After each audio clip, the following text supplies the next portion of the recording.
The Woman Today and its editors center Periphery Dialectics. Now I should. The Woman Today was launched in 1936 at the initiative of the Communist Party of Yugoslavia. In the Kingdom of Serbs, Croats, and Slovenes, Communist Party was banned in 1920. Thus, all of its further activities were developing as illegal and underground ones. The Woman Today was one of the result of the new Communist Party policy in the 1930s, according to the rise of fascism and global anti-fascist reactions. This policy required, 1, involvement of members and sympathizers in already existing legal organizations, 2, the establishment of new legal forms of work, and 3, addressing a wide audience in order to build a mass anti-fascist coalition. Young female communists Mitra Mitrović and Dobrila Karapanđić were in charge of applying this policy to women in Serbia. First of all, with a group of other young female communists, they formed a youth section within the women's movement we heard about, the most important Yugoslav feminist organization, which was mainly bourgeois-oriented. Subsequently, they established a new and legal form of work, a periodical, Woman Today, whereby the first members of the youth section of women's movement overlapped with the editorial staff of the periodical, Woman Today. Finally, the periodical was intended for a wide female audience and for that reason designed in a genre of an illustrated magazine. All the social positions of the editorial staff members, regular contributors, as well as a targeted audience of the magazine, were peripheral, in some cases even extremely peripheral in a specific context of the Kingdom of Yugoslavia. These women were outlawed communists, many of them already being arrested or followed by the police, young women, university students, workers, manual workers, apprentices, trade unionists, and peasant girls. In other words, The Woman Today was just one more women's magazine in a deeply patriarchal community disinterested in women's issues, a left-feminist journal in a bourgeois-dominated feminist counter-public, the proletarian voice in a capitalist society, a disguised activity of the illegal political party, and one of many socio-cultural initiatives in a peripheral state. However, there is a kind of paradox or so-called dialectics of center and periphery in this case. From the outset, The Woman Today was actually among the forces that would shape the world's history, as we said.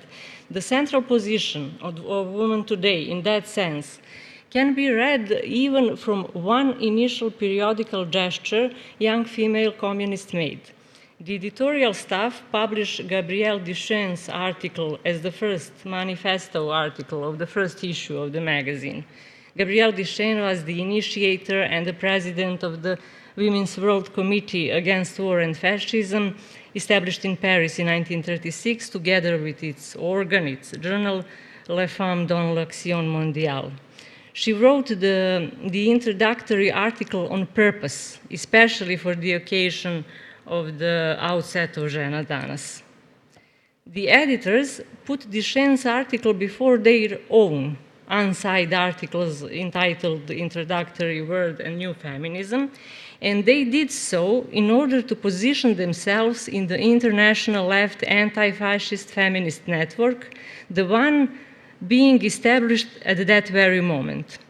In doing so, they used the connections made with other women at the international pacifist conferences held in Brussels year before. Moreover, they continued to cooperate during the late 1930s and even after the war.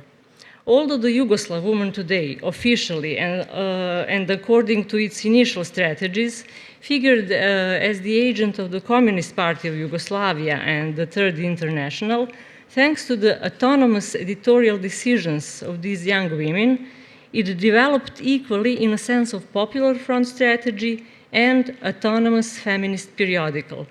In other words, young Yugoslav communists were prone to using given media space in a more feminist direction than their party comrades expected. In short, women today rose and continuously figured as a part of an autonomous international women's movement, more precisely autonomous within the anti-fascist movement. Activity of this movement began with the foundation of the Women's World Committee Against War and Fascism and continued through the post-war work of the International Women's Democratic Federation. The thesis about mentioned continuity was developed by Sidora Grubački in her study Communism, Left Feminism and Generations in the 1930s, which I warmly recommend. The feminist magazines listed here, 7 of which I have found so far, were the discursive sites of the making of this new feminism or left feminism, namely the sites where global, mostly leftist anti-fascism met with the proletarian feminism. The core of the phenomena is that those sites were at the same time deeply connected with the lives and literary bodies of young communist women. It was exactly thanks to their living and working experiences that they made this new global generational movement. The Yugoslav woman today, just as the other listed magazines, was filled with authentic reportages, readers' letters, testimonies, travelogues, interviews, fashion advice, and short stories written in a style of socialist realism mentioned today, all of which aspired to convey and validate different female experiences. Scientific and theoretical articles did the same, but in a different language and for a narrow circle of readers. On a local level, however, young communists carefully constructed mimicry strategies in this first illegal period. First of all, the role of the owner and the editor of the magazine used to be officially performed by one of the representatives of the bourgeois class. That was Radmila Dimitrijević from 1936 to 1938, Olga Timotijević from 1938 to 1940, and Mira Vučković and Ljerka Babić in 1940. As Mitra Mitrović remembered and testified later in her memoir, A War Journey, published in 1953, quotation, we needed to find a female comrade, an anti-fascist, who would publicly put her name on a magazine which was known to be connected with the party, but in such a way that the name, in the same time, wouldn't be suspicious to the police. The end of quotation. No matter who officially played the role of the editor, Mitra Mitrović, in fact, was the editor, or at least the responsible editor in the period we are talking about now. Then, the discourses, which means ideologies, were very cleverly organized within the text.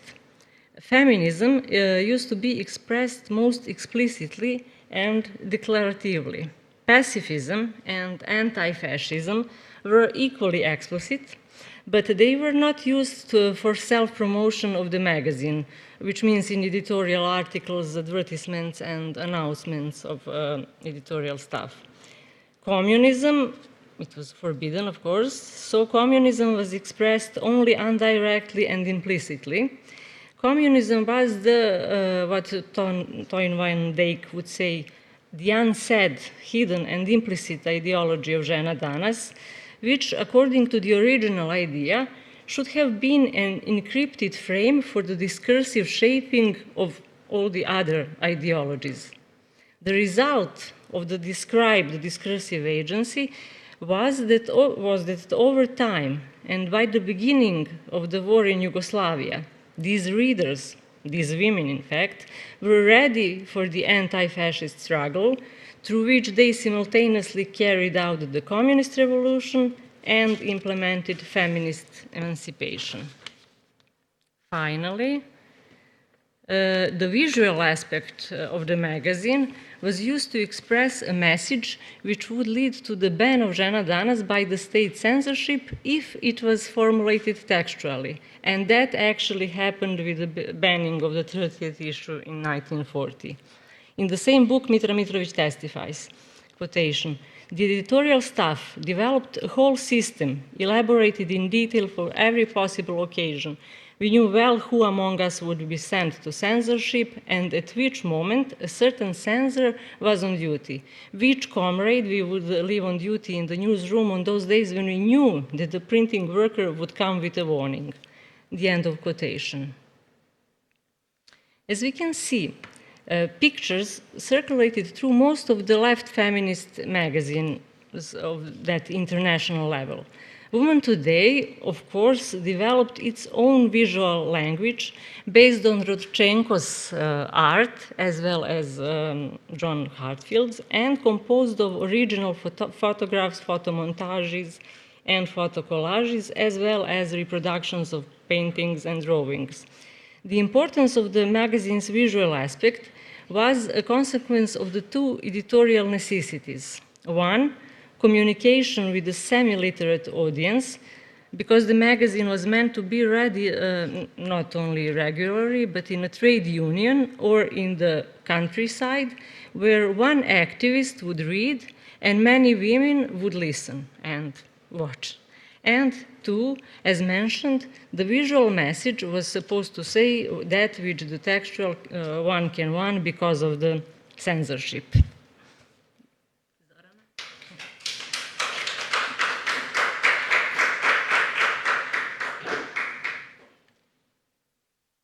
Hello to everyone.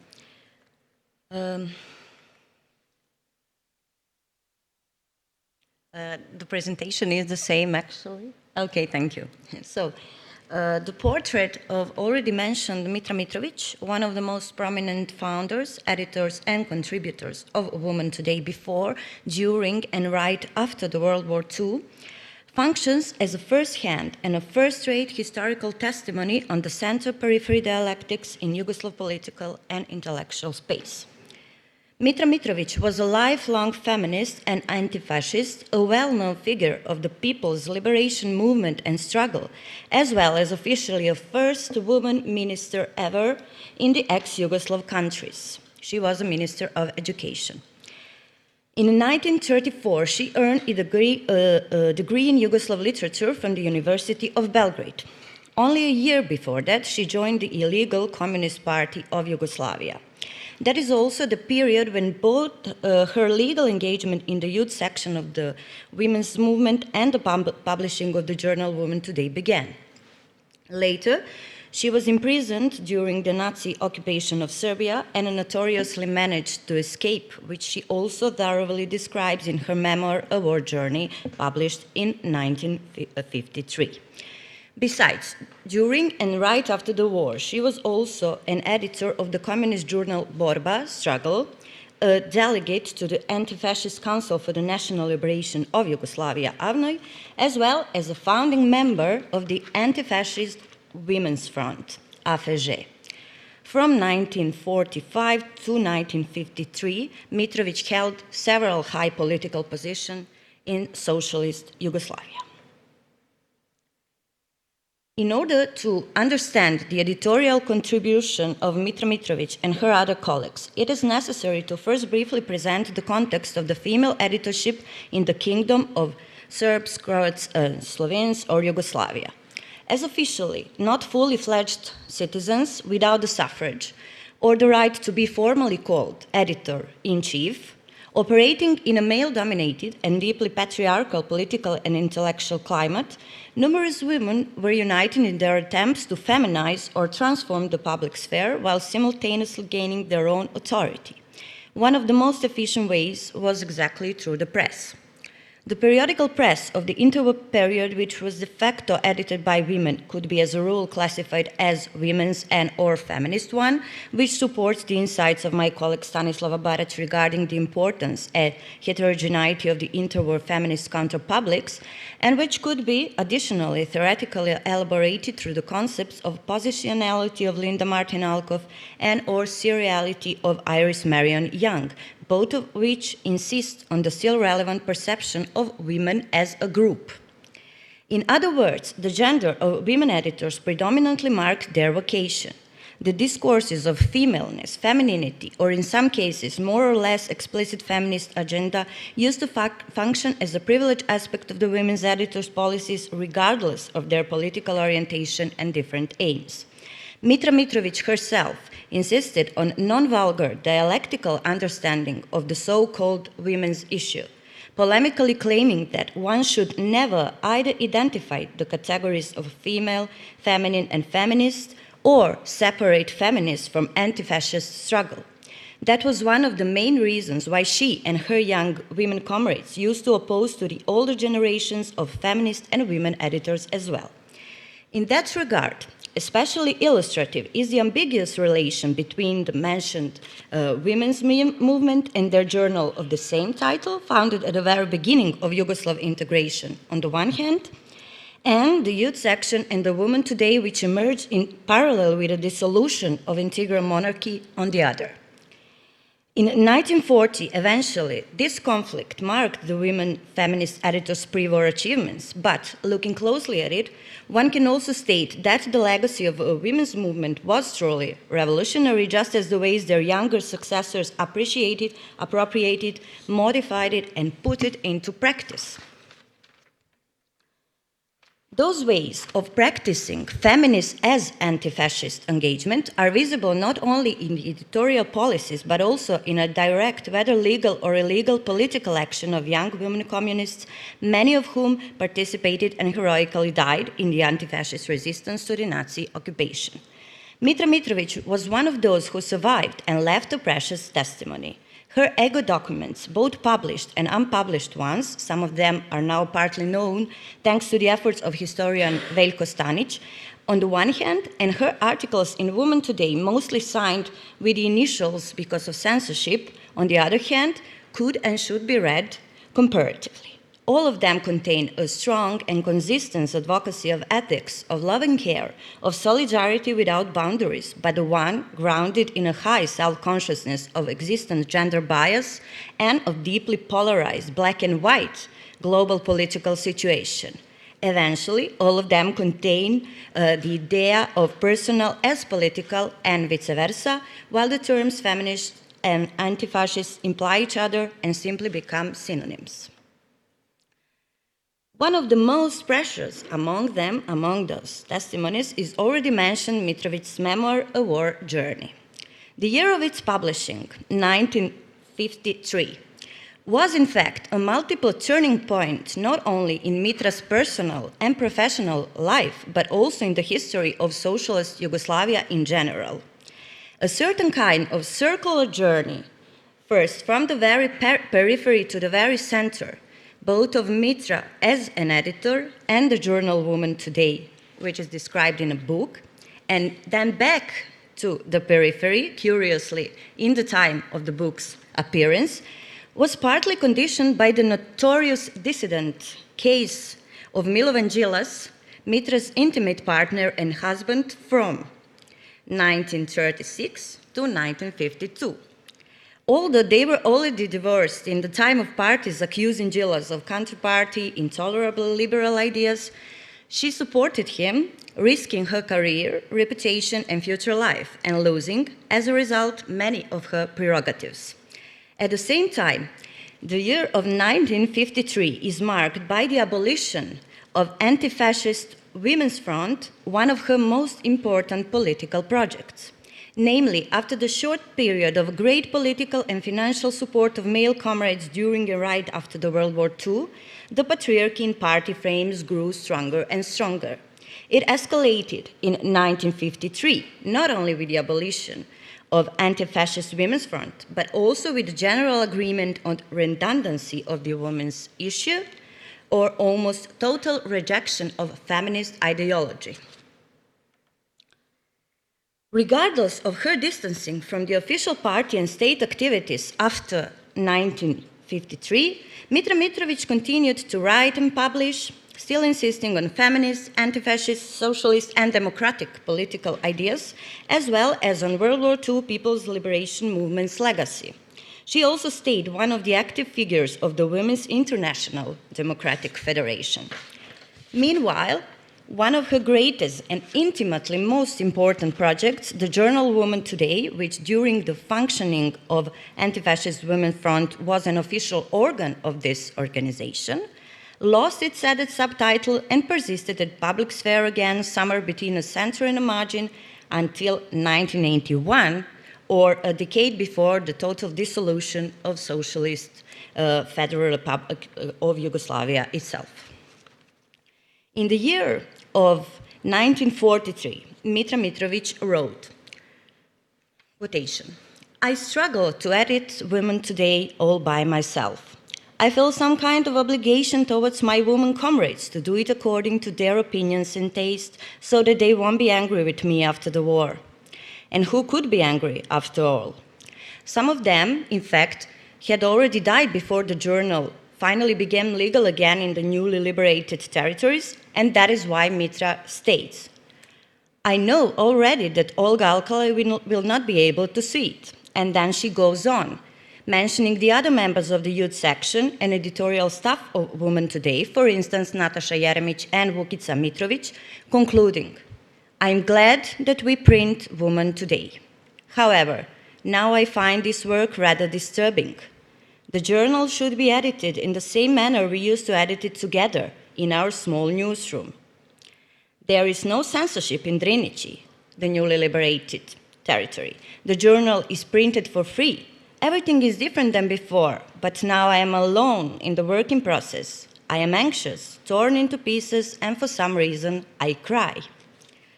What Mitra says supports the claim that Women Today was a deeply collectivist, communist project, just as its editorial policy. In the very beginning, at the very periphery of the monarchist regime and under the permanent threat of censorship, she herself used to be some kind of ghost editor, hidden behind other colleagues and the more appropriate discourses of femaleness, femininity, and feminism. In the wartime, she was the exclusive editor of Women Today, and yet the one striving to remember and pertain its pre-war legacy, the common legacy of her women comrades. In Fionnuala Dilan's words we heard yesterday, Mitra indeed was some kind of a cultural memory activist. Symbolically, thanks to her active remembers, all of the women who participated in the founding and publishing of Women Today before the World War II remained its editors even during the war, simultaneously with the founding of the Anti-Fascist Women's Front. Both those of them who were still alive but not in fact active, and those already dead. At that moment, Mitra's ghost editorship was not necessary, but the renewed Women Today appeared full of traces of its previous women editors and contributors, thus memorizing a new kind of ghost editorship. As partly explained above, the history of the periodical Women Today, in its primary context of global and Yugoslav women's anti-fascist struggle, as well as in relation to the portrait of Mitra Mitrović, functions as a first-rate historical testimony on the center periphery dialectics in Yugoslav intellectual and political space. Furthermore, which is of particular importance for periodical studies as a discipline, only the treatment of Women Today as a privileged source enabled the insight into all the aspects and nuances of given dialectics which were largely neglected in previous historical research. Thank you.